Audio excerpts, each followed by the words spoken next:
नमस्कार, मैं अशोक कुमार पांडे और स्वागत है आपका टीसीएच पर। हाजिर हूं मिडिल ईस्ट की सारी अपडेट्स लेकर। लेकिन सबसे पहले ये वीडियो देखिए। ये दो बच्चे जो आपको वीडियो में दिख रहे हैं वो कह रहे हैं डोंट फॉरगेट अस, हमें भूलिए मत।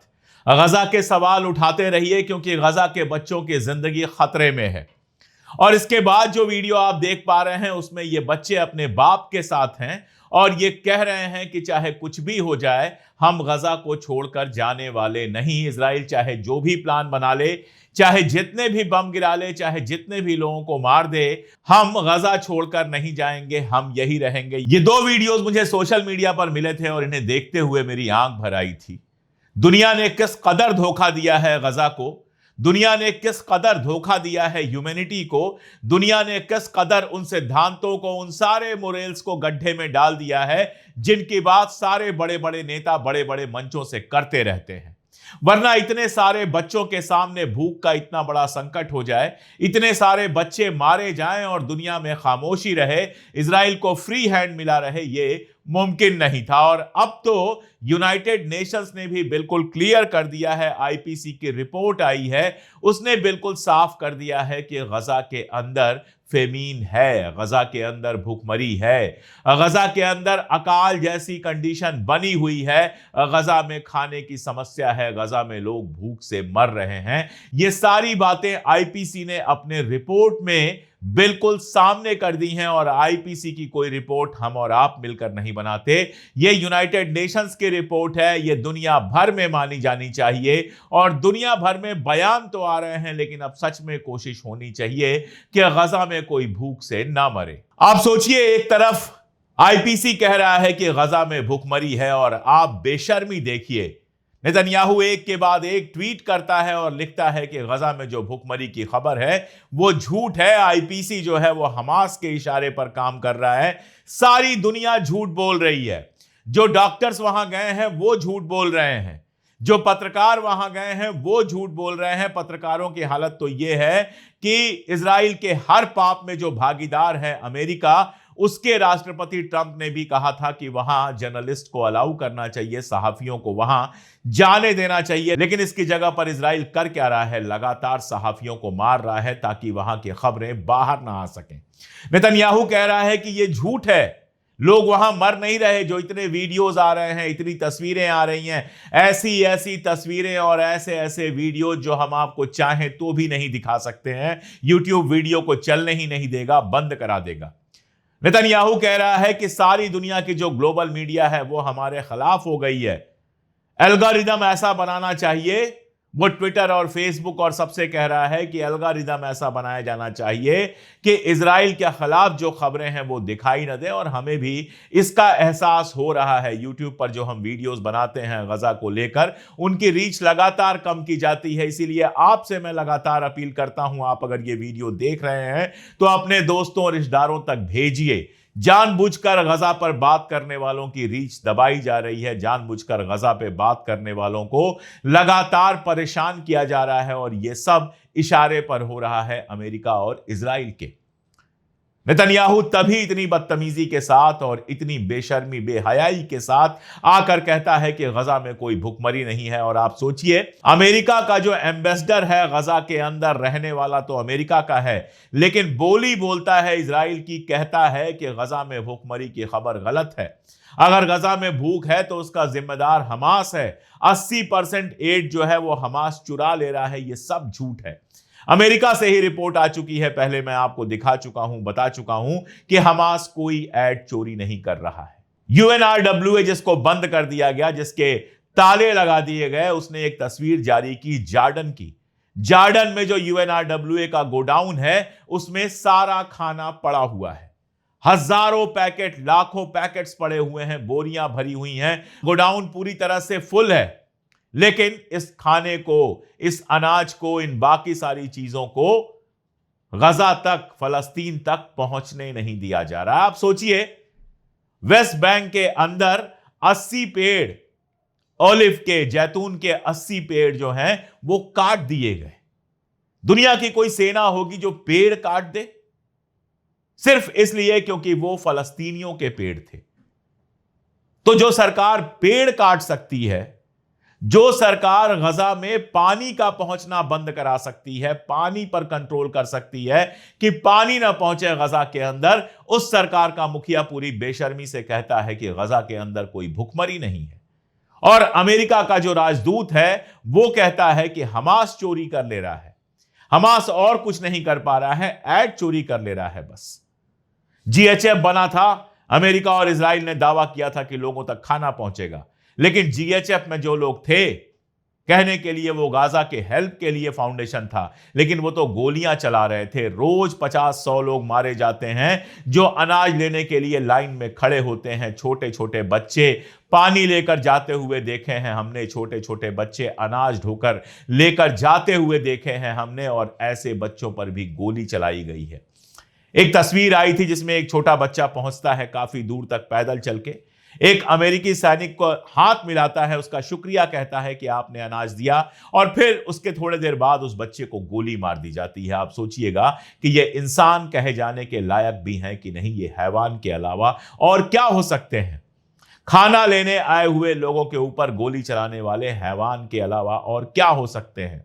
और अरब मुल्कों में पार्टी चल रही है, डांस चल रहा है, किसी खेल की तैयारी चल रही है, जश्न मन रहे हैं, पता नहीं किस तरह वो खाना खा पाते होंगे, जबकि उन्हें पता है कि उनके पड़ोस में फलस्तीन जो अरब भी हैं और मुसलमान भी हैं, उनके साथ इस तरह का लगातार सलूक हो रहा है।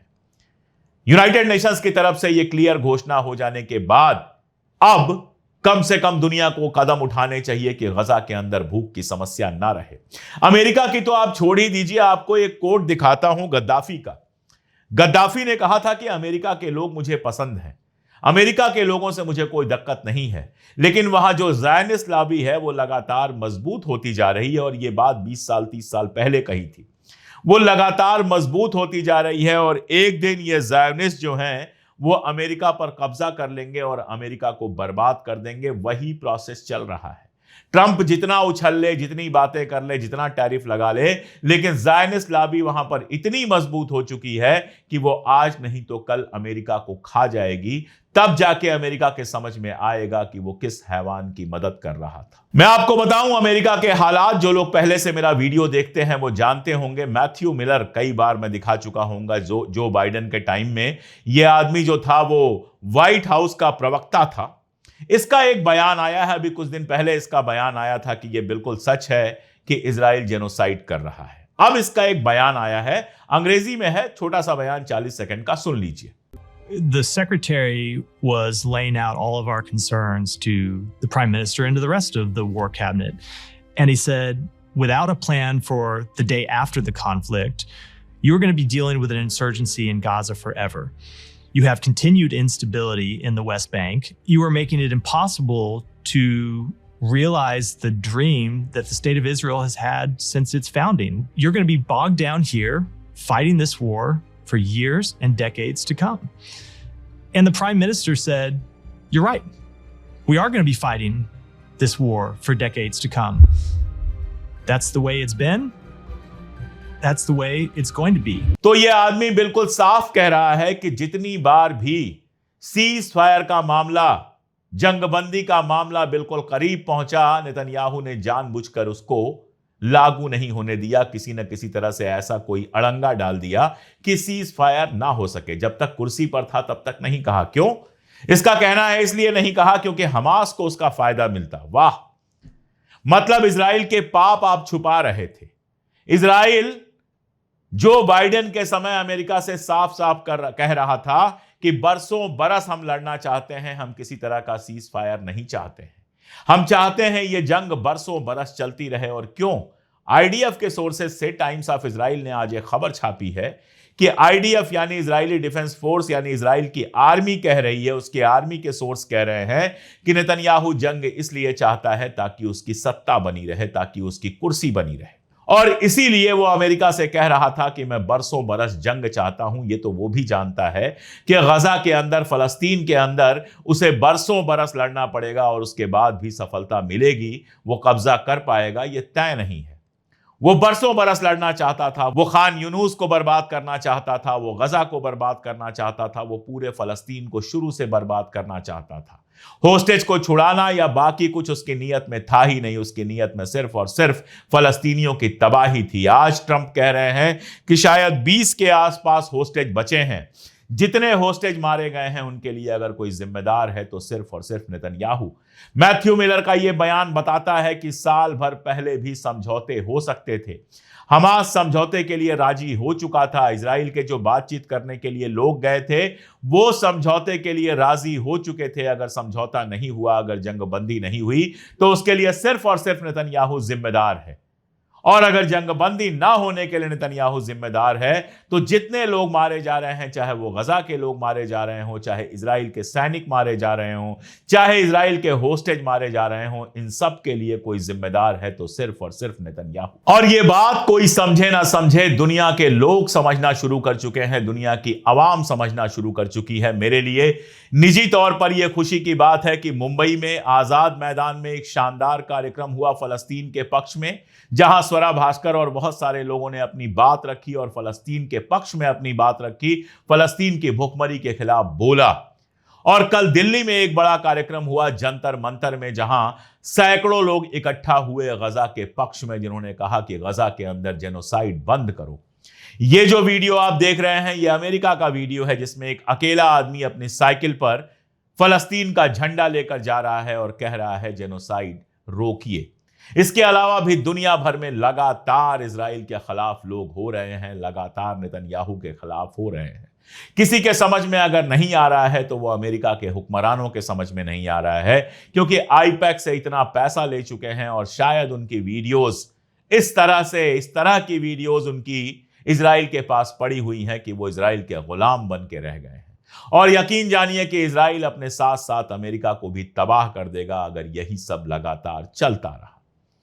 उधर यमन ने अपने हमले जारी रखे हैं। हूथियों की तो माननी पड़ेगी, इतने लंबे समय से उन्होंने लगातार अपने हमले जारी रखे हैं। पहले उनके पास ऐसी मिसाइलें नहीं थी जो सीधे इजराइल तक पहुंच पाए, तो सी रूट बंद कर दिया, जो आज भी बंद पड़ा हुआ है। अमेरिका आया हूथी पर हमला करने के लिए और उसके बाद चुपचाप निकल गया। उसके समझ में आ गया कि इनसे लड़ने से कोई फायदा नहीं है। 10 साल तक सऊदी अरबिया अपने पैसे की ताकत पर लड़ता रहा हूथियों से, लेकिन कुछ हासिल नहीं हुआ।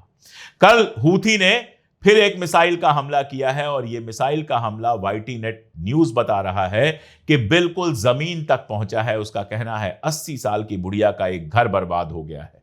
आप पूरा का पूरा गजा तबाह कर दो, आपको कोई फर्क नहीं पड़ता है। कोई एक घर तबाह हो गया तो आप उसको हेडलाइन बना देते हो।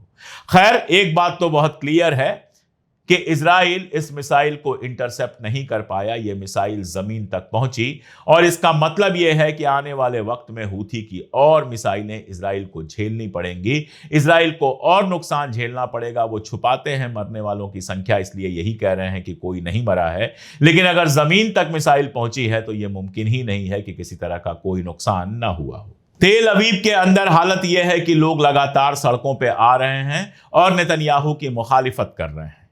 लगातार कह रहे हैं जंग बंद करो और जो होस्टेज बचे हुए हैं उनको वापस लाओ। हालात यहां तक पहुंचे हैं कि तेल अवीव के अंदर वहां की पुलिस ने किसी भी तरह के प्रदर्शन पर रोक लगा दी है।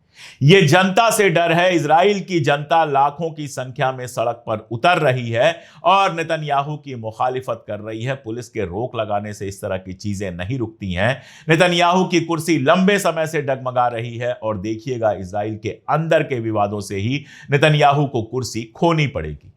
आप सोचिए ना कि इतनी हैवानियत कौन कर सकता है। जो अरब मुल्कों में रहते हैं या अरब मुल्कों में गए हैं वो जानते हैं कि डेट यानी कि खजूर जो है वो कितनी साधारण सी चीज है, वहां के खाने का हिस्सा है। आप ये सोच सकते हैं कि गजा में डेट्स नहीं भेजी जा रही हैं, खजूर नहीं भेजे जा रहे हैं, कहा जा रहा है ये लग्जरी है, इसकी जरूरत नहीं है। आप सोचिए कि अरब के अंदर, अरब मुल्कों के अंदर डेट कब से लग्जरी हो गए, कब से अय्याशी हो गए। वो तो रोज के खाने का हिस्सा हैं। रेगिस्तान में जब लोग भटकते थे तो ऊंटों के साथ जो रखते थे वो डेट्स रखते थे कि थोड़े से डेट्स खाकर कहीं पानी मिल जाए, किसी चश्मे का पानी मिल जाए, कहीं नखलिस्तान मिल जाए तो पानी जरा सा पी लें और डेट्स खा लें, खजूर खा लें तो भूख मिट जाती थी। उन डेट्स को, उन खजूरों को गजा के लोगों के लिए सपना बना दिया गया।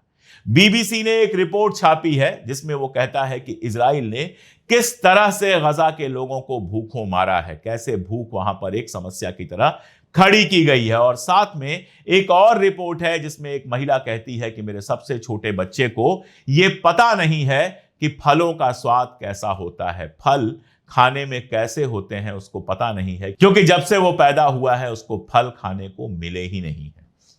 आप सोचिएगा, फ्रूट्स, डेट्स, इन सारी चीजों को गजा के लिए लग्जरी बना दिया गया, जबकि इजराइल को कोई अपने पॉकेट से नहीं देना है। सारी दुनिया मदद करने को तैयार है। जॉर्डन में पूरा गोडाउन भरा हुआ है, यूएनआरडब्ल्यूए उसको ले जाने के लिए तैयार है। इजिप्ट में गोडाउन भरे हुए हैं, लेकिन उन लोगों तक खाना पहुंचने नहीं दिया जा रहा। और उसके बाद गैंट जो रक्षा मंत्री था और जिसके फिर से मिनिस्टर बनने की खबरें हैं, वो कहता है कि इजराइल ने कभी कोई ऐसी पॉलिसी नहीं बनाई कि गजा के अंदर खाना ना पहुंचे। मैंने दोनों ट्वीट साथ में लगा दिए हैं, गैंट्स का ट्वीट और उसके ऊपर एक खबर।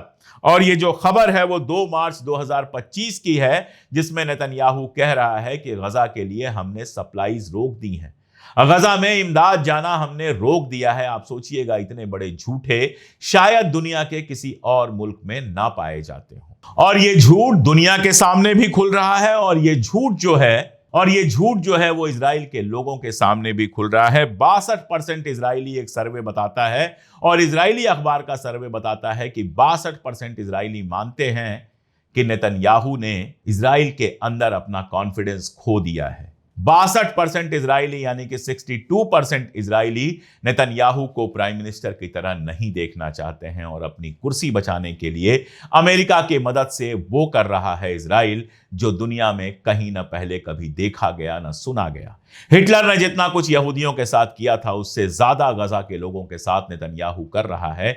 सवाल सिर्फ इतना है कि कब तक दुनिया खामोश रहेगी। आवाजें सारी दुनिया से उठने लगी हैं, चीजें बदलेंगी, लेकिन इस बीच में गजा वालों को जो बर्दाश्त करना पड़ रहा है वो सोच के भी रूह कांप जाती है। हमारी कोशिश यही है कि चाहे वीडियोस को बैन किया जाए, चाहे हमारी रीच रोकी जाए, व्यूज कम हो जाएं, लेकिन गजा पर हम लगातार बात करते रहें। उन बच्चों की वीडियो मैंने आपको दिखाई थी। मेरी हिम्मत नहीं है कि उन बच्चों की आवाज को मैं अनसुना कर दूं। आपसे बस मैं इतनी अपील कर सकता हूं कि जितना साथ दे सकते हैं दीजिए। आप पिन कमेंट खोलकर देख सकते हैं, हमारी मेंबरशिप ले सकते हैं, सुपर थैंक्स दे सकते हैं, और इन वीडियोस को कम से कम दूर दराज अपने दोस्तों तक जरूर पहुंचाएं ताकि दुनिया जाने कि गजा की हकीकत क्या है। आज के लिए इतना ही, बहुत शुक्रिया।